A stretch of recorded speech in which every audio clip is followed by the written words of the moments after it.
রাজশাহী রাজতিলক হলে late night show চালাতে গিয়ে রাত 12টার যে শো ছিল সে শো দেখার জন্য দর্শকদের চাপে মেন গেট ভেঙে লাখ লাখ মানুষ হলমুখী হয়ে হলের ভিতর ঢুকে পড়ায় হলের কর্তৃপক্ষের অনেক টাকা লসের মুখে পড়তে হয়েছে। আপনারা ভিডিও স্ক্রিনে দেখতে পাচ্ছেন গেট ভেঙে কীভাবে দর্শক শাকিব খানের তাণ্ডব চলচ্চিত্রটি দেখার জন্য রাজশাহী রাজতিলক সিনেমা হলের ভিতর ঢুকে গিয়েছে। তাণ্ডব তো একেবারে তাণ্ডব করে দিচ্ছে রাজশাহী রাজতিলক সিনেমা হলে। দর্শকদের এরকম উন্মাদনা কোটি বাঙালিরা আর আগে কখনোই দেখেনি।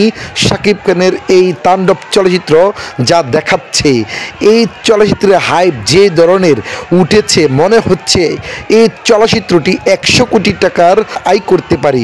এখন কথা হচ্ছে রাজশাহী রাজতিলক সিনেমা হলের মালিক তিনি জানিয়েছেন এইভাবে ক্ষতি করার কোনো মানে নেই।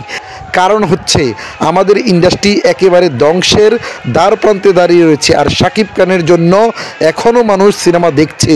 আমাদের হলে যদি আপনারা যদি এইভাবে ক্ষতিগ্রস্ত করেন তাহলে আমরা তো আর সিনেমা চালাবো না। তাহলে আপনারা সিনেমা দেখবেন কীভাবে? একজন হল মালিক কতটা ক্ষতিগ্রস্ত হওয়ার পর এই ধরনের কথা বলছে একবার চিন্তা করে দেখুন।